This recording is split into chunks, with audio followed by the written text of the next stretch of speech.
जंगल में गुमशुदा गांव, भाग 1। धुंध में लिपटी राह रात का समय था। आसमान में चांद बादलों के पीछे छिपा हुआ था और हवा में एक अजीब सी नमी थी, जैसी बारिश के बाद मिट्टी की खुशबू, मेंढर का स्वाद घुला हो। राघव अपनी बाइक जंगल की संकरी सड़क पर धीरे धीरे चला रहा था।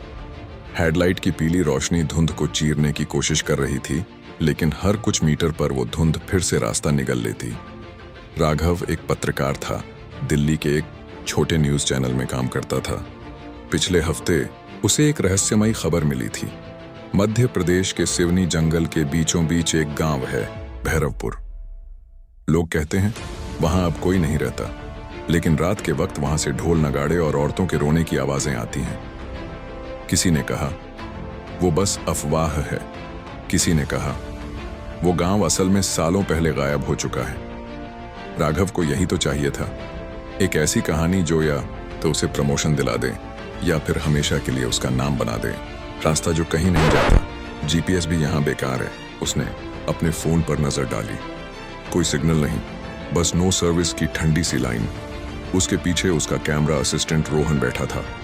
उसने हंसने की कोशिश की। भाई, अगर कल सुबह तक हम वापस न लौटे तो कम से कम चैनल वाले हमारे नाम पर एक स्पेशल शो बना दें, last report of Raghav and Rohan. Raghav मुस्कुराया, लेकिन उसके अंदर एक झुरझुरी सी दौड़ गई। डर मत, सब ठीक है, गांव के बाहर ही किसी चौकीदार से बात करेंगे। करीब आधे घंटे बाद सड़क अचानक खत्म हो गई। आगे सिर्फ मिट्टी का रास्ता था और उसके पार अंधेरा। पेड़ इतने घने थे कि चांद की रोशनी भी नीचे नहीं पा रही थी। उन्होंने बाइक किनारे लगाई और टॉर्च निकाली। रोहन ने पूछा, भाई अब पैदल चलेंगे, गांव ज्यादा दूर नहीं होना चाहिए। कुछ मिनटों तक दोनों बिना बोले चलते रहे, बस सूखे पत्तों की चरमराहट और रात के कीड़ों की घर्र घर्र आवाज। फिर अचानक कहीं से बहुत धीमी सी हंसी सुनाई दी, जैसे किसी बच्चे ने दूर से खिलखिलाकर हंसा हो। दोनों रुक गए। राघव ने टॉर्च उस दिशा में घुमाई, कोई नहीं था।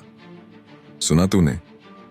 हाँ, शायद हवा थी, लेकिन राघव जानता था वो हवा नहीं थी।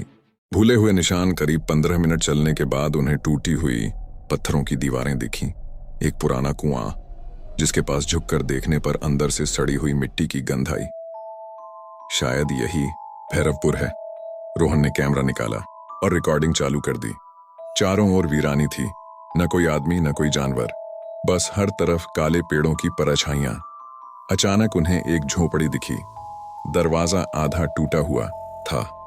भीतर मिट्टी पर कोई गोल निशान बने हुए थे, जैसे किसी ने जमीन पर राख से मंडल बनाए हों।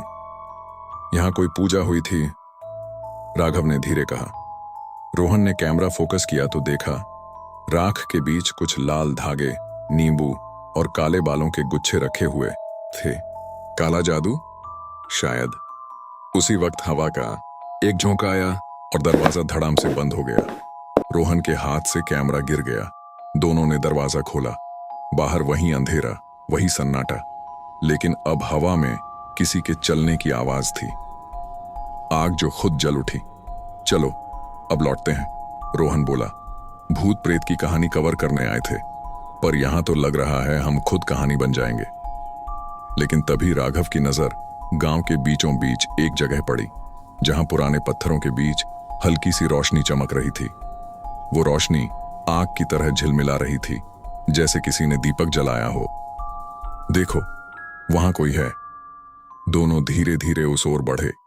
जगह पर पहुंचने पर उन्होंने देखा जमीन पर एक बड़ा गोल चक्र बना हुआ था और उसके बीच में एक पुराना लकड़ी का दीपक खुद जल रहा था, बिना किसी हवा के बुझे। राघव ने झुककर देखा। दीपक के नीचे कुछ लिखा था। मिट्टी में उंगली से उकेरे हुए अक्षर थे। जो यहां आया वो लौट कर नहीं गया। रोहन का चेहरा पीला पड़ गया।